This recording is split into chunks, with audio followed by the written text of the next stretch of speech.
అలానే విశ్వేశ్వరరావు తిరుమల తిరుపతిలో ఎటువైపు చూసినా ధర్మో రక్షిత రక్షిత అని కనిపిస్తూ ఉంటుంది.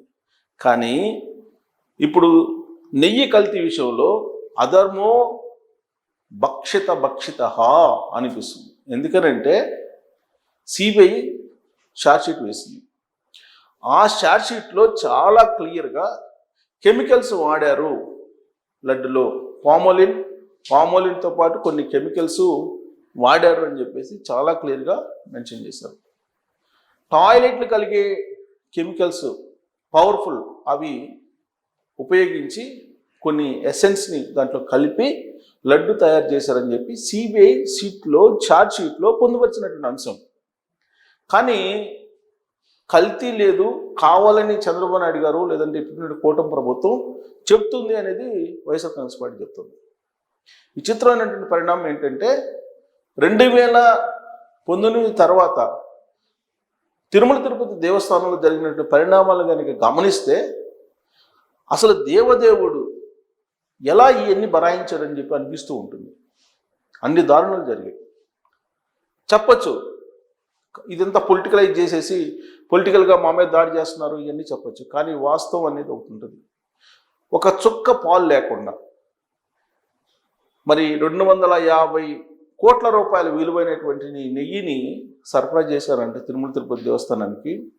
మరి అది ఎలా సాధ్యం అని అంటే మ్యానిపులేషన్. దానికి బాధ్యులను ఏమని చేశారు? అనిల్ కుమార్ సింఘాల్, డైనమిక్ ఆఫీసర్, నిజాయితీగా ఉండే ఆఫీసర్, పరమ భక్తుడు వెంకటేశ్వర స్వామికి, ఆయన్ని ఈవో చేసి ఆయన్ని తొక్కిపెట్టి ఆయన్ని తలాడించి ఆయన అక్కడ ఉండగానే ఆయన కళ్ళెదుటే మోసం జరిగింది. తిరుమల తిరుపతి దేవస్థానానికి సంబంధించినటువంటి బోర్డుకు ఉండేటువంటి అధికారం ఏదైతే ఉందో దేవాదాయ శాఖ చట్టంలో, దాన్ని ఉపయోగించి తిరుమల తిరుపతి దేవస్థానం సబ్ కమిటీని వేసింది. ఆ కమిటీ ఏం చేసింది? మొత్తం నెయ్యికి సంబంధించిన సప్లై నిబంధనలన్నింటినీ మార్చేసింది. ఆ మార్చినటువంటి నిబంధనల్ని సరికావు అని చెప్పాల్సినటువంటి ఈవో చెప్పలేదు అనేటువంటి ఉద్దేశంతో ఆయన్ని ఈవో నుంచి బదిలీ చేసి జిఏడికి పంపించారు. మరి ధర్మారెడ్డి, బాలాజీ సంగతి ఏంటి?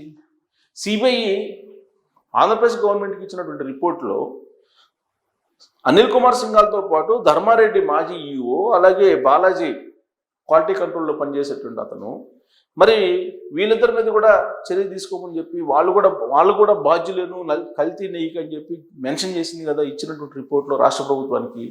మరి వాళ్ళిద్దరిలో మీద ఎలాంటి చర్య ఎందుకు తీసుకోవట్లేదు అంటే ధర్మారెడ్డి ఢిల్లీ చక్రం తిప్పుతారు. ధర్మారెడ్డి డిప్యుటేషన్ మీద ఈవోకి వచ్చారు. రాజశేఖర రెడ్డి గారు ముఖ్యమంత్రిగా ఉన్నప్పుడు ధర్మారెడ్డి జేఈఓగా పనిచేశారు. జగన్మోహన్ రెడ్డి గారు ముఖ్యమంత్రి అయిన తర్వాత అదే ధర్మారెడ్డి డిప్యుటేషన్ మీద ఈవోకి వచ్చారు. మరి ఆయన ఏం చేశారయ్యా అని అంటే ప్రపంచవ్యాప్తంగా వచ్చేటువంటి ప్రముఖుల్ని జగన్మోహన్ రెడ్డి గారికి లైజనింగ్ చేసేదానికి ఉపయోగించారు అని చెప్పి ఆయన మీద ఉన్నటువంటి ఆరోపణ. ఖరీదైనటువంటి వాచెస్ ఇలా బహురించే వాళ్ళు అనేది కూడా అప్పట్లో వచ్చినటువంటి న్యూస్.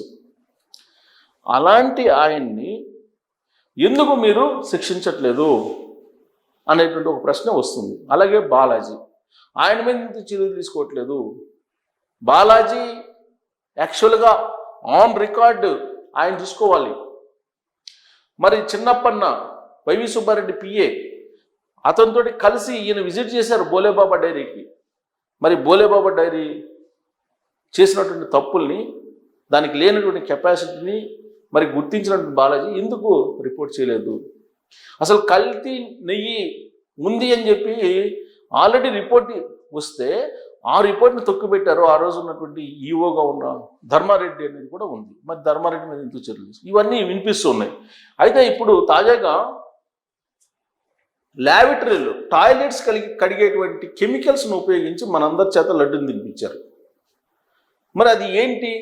ఆ రిపోర్ట్ ఏంటంటే సిబిఐ ఎగ్జాక్ట్గా ఛార్జ్షీట్లో పొందుపరిచినటువంటి అంశాన్ని నేను మీకు చూపిస్తాను.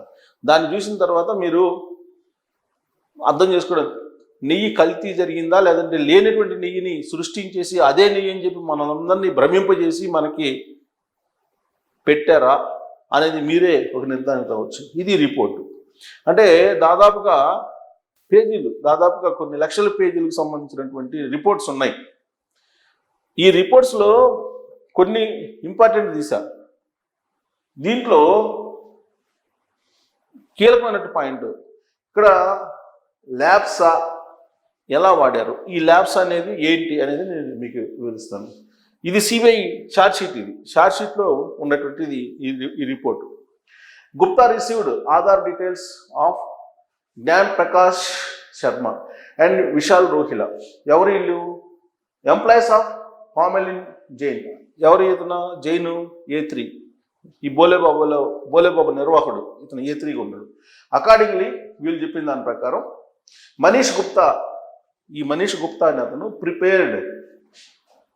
Manish Gupta prepared invoices in their names on various dates during the period from March 2022 to May 2024. 2022 మార్చి నుంచి 2024 మే వరకు ఈ మనీష్ గుప్తా ఇన్వాయిస్లు రైజ్ చేశారు డేట్స్ తోటి.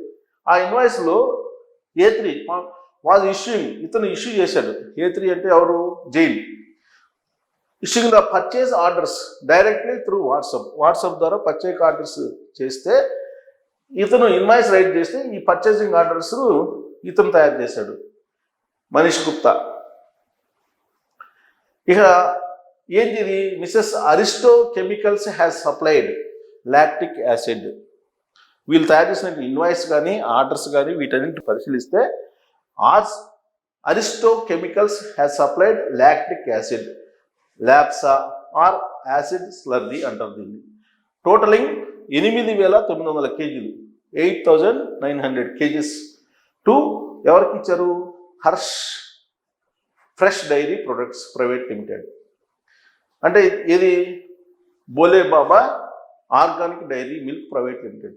ఇది బోలేబాబా ఆర్గానిక్ డైరీ లిమిటెడ్కి 8,900 kgల లాక్టిక్ యాసిడ్ని సప్లై చేశారు during the above mention private period. అంటే ఈ పీరియడ్లో వీళ్ళు చేసినటువంటి పని ఇది 8,900 kgలకు సంబంధించిన లాక్టిక్ యాసిడ్ని సప్లై చేశారు. ఈ బోలేబాబా ఏం చేసింది? ఈ కెమికల్స్ తోటి నెయ్యి తయారు చేసింది. ఇక్కడ చూడండి ఏంటి అసలు ఇది లాక్టిక్ యాసిడ్ అంటే linear alkyl benzene sulphonic acid, LABSA. దీన్నే లాక్టిక్ యాసిడ్ లేదా ల్యాప్సా అంటే linear alkyl benzene sulphonic acid అంటారు, ఆర్ లేదంటే యాసిడ్ స్లర్రీ అంటారు. ఈజ్ ఏ హైలీ ఎఫెక్టివ్ అంటే చాలా ప్రమాదకరమైంది biodegradable anionic surfactant used as a primary cleaning agent to toilet cleaners. ఇది టాయిలెట్ క్లీనర్స్కి ఉపయోగించేటువంటి పవర్ఫుల్ కెమికల్ ఇది. అలాగే డిటర్జెంట్లో అండ్ ఇతర వాటిలో ఉపయోగిస్తారు. Typically available in 90% concentration. ఇది 90% concentration. It provides excellent foaming, emulsifying and deep cleaning properties to remove though grim and stains. So ఇక్కడ ఈ టాయిలెట్లు మనం కడిగేటప్పుడు పవర్ఫుల్ యాసిడ్లు వేస్తాం. వేసేటువంటి యాసిడ్ ఇది. ఆ యాసిడ్ని సప్లై చేశారు బోలేబాబా దానికి. ఆ బోలేబాబా ఏం చేసింది? ఆ యాసిడ్ కెమికల్స్ని ఉపయోగించి నెయ్యిని తయారు చేసి కొన్ని ఎసెన్స్ని కలిపి మనకి లడ్లో తినిపించారు. మరి ఇది కల్తీ కాదని చెప్పేసి ఎవరైతే అంటున్నారో వాళ్ళకి మీరు ఇచ్చే సమాధానం, ప్రజలు ఇచ్చే సమాధానం ఎలా ఉండాలి అనేది మీరు ఆలోచించుకోండి. Key aspects of LABSA acid toilet cleaners.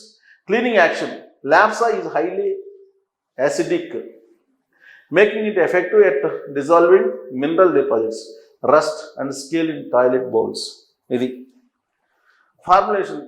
ఎట్ట ఫార్ములేట్ చేస్తారు? Manufacturing heavy duty toilet cleaners often combined with other surfactants to boost performance. Properties. It provides thick, stable foam and excellent wetting ability, which helps the cleaner to vertical surfaces or better cleaning. So, general ga manam వీటన్నిటికి ఉపయోగిస్తాం కదా, సర్ఫేస్ని clean చేయడానికి. ప్యూర్గా ఈ కెమికల్ని clean చేయడానికి ఉపయోగిస్తారండి. ఇది స్థూలంగా CBI చెప్పింది.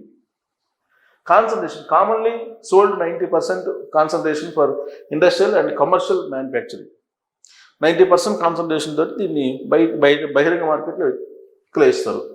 దానికంటే క్లీనర్స్ కంటే కూడా ఇంకా దేనికి ఉపయోగిస్తారు, it is used in liquid detergents. మనకి డిటర్జెంట్స్ ఉంటాయి కదా, సర్ఫెల్ ఇలాంటివి ఉంటాయి కదా, బట్టలు ఉతికేదానికి, వాటిలో ఉపయోగిస్తారు. ఇతర వాటిల్లో అలాగే ఇండస్ట్రియల్స్ని క్లీన్ చేస్తూ ఉంటారు, వాటికి ఉపయోగిస్తారు.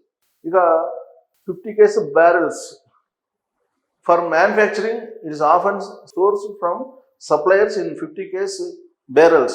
When using it is crucial to handle it with care due to its acidic nature. So కాబట్టి మొత్తం కెమికల్ కలిపారు. సో ఇది ఆ కెమికల్ సంబంధించిన మొత్తం వాళ్ళు మెన్షన్ చేసినటువంటిది. Labs how to make a toilet bowl. Most cleaners that we get in market are so big that the power of these cleaners helps to remove most of the stubborn stains that commodity can. Let us make a batch of 100 kilos of acidic toilet bowl cleans. You can reset the batch size as per your requirement. So ఈ chemicals toilet ఇది DM water, plastic vessel, Carbopol, ఈ product of Lubrizol, ఇది citric acid. So LABSA linear alkaline benzene ఇది sulphonic acid. ఇది చాలా ప్రమాదకరమైంది. ఇది తిన్నందువల్ల మనిషి తట్టుకోలేడు, అసలు నర్వస్ ప్రాబ్లమ్స్ కూడా వస్తాయి ఈ యాసిడ్ కారణంగా. మరి ఈ యాసిడ్ని మనకి సప్లై చేసి బోలేబాబా డైరీకి, ఈ బోలేబాబా డైరీ నుంచి నెయ్యిని తయారు చేసి విష్ణు డైరీకి, ఏఆర్ డైరీకి సప్లై చేసి వాటి పేరుతోటి తిరుమలకి సప్లై చేసి 2022 నుంచి మనకి లడ్డుల్ని ఈ కల్తీ నెయ్యితో తినిపించారు. ఇప్పుడు ఏమంటారంటే సిబిఐ క్లీన్ చిట్ ఇచ్చింది, దీంట్లో కల్తీ లేదు, కొవ్వు ఎక్కడుంది, పంది కొవ్వు ఎక్కడుంది, జంతు కొవ్వు ఎక్కడ ఉంది అని చెప్పేసి ప్రచారం చేస్తున్నారు. మరి దీన్ని ఏమనాలి? ఈ అధర్మం చేసినటువంటి, అధర్మంగా వ్యవహరించినటువంటి వీళ్ళని, ఆ రోజు ఉన్నటువంటి బోర్డుని ఏమనాలి? ఇంత పవర్ఫుల్ కెమికల్ని, టాయిలెట్లు కడిగేటువంటి దానికి ఉపయోగించేటువంటి కెమికల్ని సప్లై చేసి, ఆ కెమికల్స్లో కొన్ని సుగంధ ద్రవ్యాలను కలిపి దాన్నే నెయ్యిగా భ్రమింపజేసి ప్రపంచవ్యాప్తంగా ఉన్నటువంటి 7 కొండల వాడి కోట్ల మంది భక్తుల్ని వీళ్ళు ఏం చేశారు? మరి వీళ్ళని ఎందుకు శిక్షించట్లేదు? ఎందుకు శిక్షించడానికి సందేహిస్తున్నారు? ఎవరు అడ్డుపడుతున్నారు? మరి దీన్ని ఇలానే వదిలిపెట్టాలా? శిక్షించడానికి అవకాశం లేదా? అసలు ఎవరు అడ్డుపడుతున్నారు? ఢిల్లీ పెద్దలు అడ్డుపడుతున్నారా? లేదంటే సిబిఐ తయారు చేసిన రిపోర్టే తప్ప, షార్ట్ షీట్లో మెన్షన్ చేసినట్టు రిపోర్టే తప్ప, ఎందుకు సిబిఐ ఆ రోజు ఉన్నటువంటి వాళ్ళని బాధ్యులు చేసి శిక్షించలేకపోతుంది? పోనీ రాష్ట్ర ప్రభుత్వం దీని మీద రివ్యూ చేసి ధర్మారెడ్డినో, లేకపోతే వైవి సుబ్బారెడ్డినో, లేదంటే కరుణాకర్ రెడ్డినో, వీళ్ళని బాధ్యులను ఎందుకు చేయలేకపోతున్నారు? పోనీ అధికారులు చేశారు, ఆ 3 అధికారుల ఏదైనా చర్యలు తీసుకున్నారా అంటే కేవలం అనిల్ కుమార్ సింఘాల్ గారిని మాత్రం జిఐడికి పంపించారు. ఇంతకు మించి ఎలాంటి శిక్షణ అంటే, పెద్దవాళ్ళు, అధికారంలో ఉన్నటువంటి వాళ్ళు, డబ్బు ఉన్నటువంటి వాళ్ళు, పవర్ ఉన్నటువంటి వాళ్ళు ఏం చేసినా ఇండియాలో చెల్లుతుంది అనేదానికి ఈ కేసు నిదర్శనం. కలియుగ ప్రత్యక్ష దైవం దగ్గరే ఇలా జరిగితే, పరకణి అలాగే కల్తీ నెయ్యి ఇలాంటివి జరిగితే, ఈ కేసును కూడా ప్రజాక్షేత్రంలో నిర్వీర్యం చేసేటువంటి ప్రయత్నం చేస్తున్నటువంటి రాజకీయ పార్టీలు ఉన్నప్పుడు మన సమాజం ఎటు వెళ్తుందని చెప్పి అర్థం చేసుకోవాలి. దీని మీద మీరు కామెంట్ చేయొచ్చు. Thank you.